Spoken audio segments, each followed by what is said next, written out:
AP Chemistry, Unit 6.5, Energy of Phase Changes. Heat of fusion is going to be the amount of heat energy needed to melt 1 mole of a solid, or the amount of heat lost that is needed to freeze 1 mole of that liquid. Energy is needed to melt a solid, so delta H is going to be positive, while energy is going to be released when a liquid freezes, and therefore delta H would be negative. It is important to remember that when a solid is at its melting point and heat energy is added, the temperature is not going to change until the solid has completely melted. The energy is being used to break the intermolecular forces and not being immediately converted into a higher temperature, but instead being utilized to break those intermolecular forces.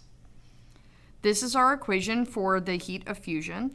So we have that overall, the amount of heat, which is represented as joules, is equal to the number of moles of that particular substance multiplied by the heat of fusion for that specific substance. Moles is obviously going to be in moles, and then the heat of fusion is going to have the unit joules per mole. Heat of vaporization is going to be the amount of heat energy required to boil 1 mole of a liquid, or the amount of energy lost needed to condense 1 mole of a gas. Energy is needed to boil a liquid, so the delta H is going to be positive, and energy is released when a gas condenses, so the delta H would be negative.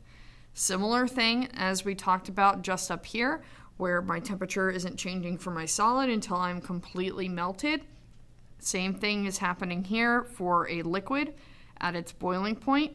Any additional heat energy that is added does not change the temperature until the liquid has completely boiled. Once the liquid has completely boiled, then and only then does any additional heat result in a change in temperature. But until all of the liquid is boiled, that sample is going to remain that same temperature, and that energy that we are putting into the system in the form of heat is being used to break apart the intermolecular forces. Our equation is going to look very, very similar, almost exactly the same. Okay, we have our heat represented in joules is equal to the number of moles times the heat of vaporization, which has the unit of joules per mole. And that is going to be for that specific substance. The last thing that we need to talk about is going to be what a phase change chart could potentially look like. So this is an example of a phase change chart. We have temperature on our y-axis, and then we have the amount of heat energy that we have added on our x-axis here. So as we increase the amount of heat added, and we eventually reach the melting point or freezing point and stuff, we're still increasing temperature until we have reached that melting point or freezing point, at which point we will hold that temperature even though we have added additional energy in the form of heat.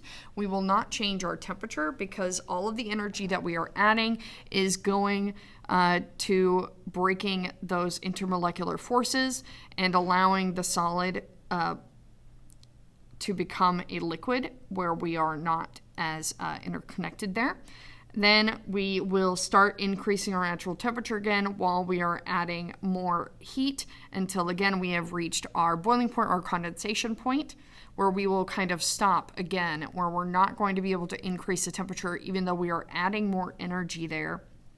Until we have broken apart all of those intermolecular forces, and then we will be able to turn into a gas. So you'll notice here that we have different equations, and so the Q value for our solid is going to be Q is equal to MCAT, and this C is going to be the specific heat for the solid of that compound. Then we have Q2, where we are frozen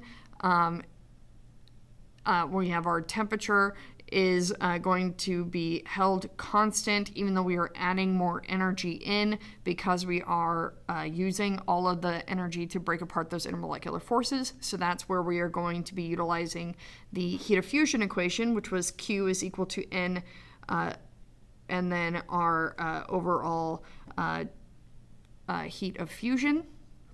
Then we have for the liquid, we're using Q equals MCAT again. Specifically, the specific heat is going to be for that substance in its liquid form this time.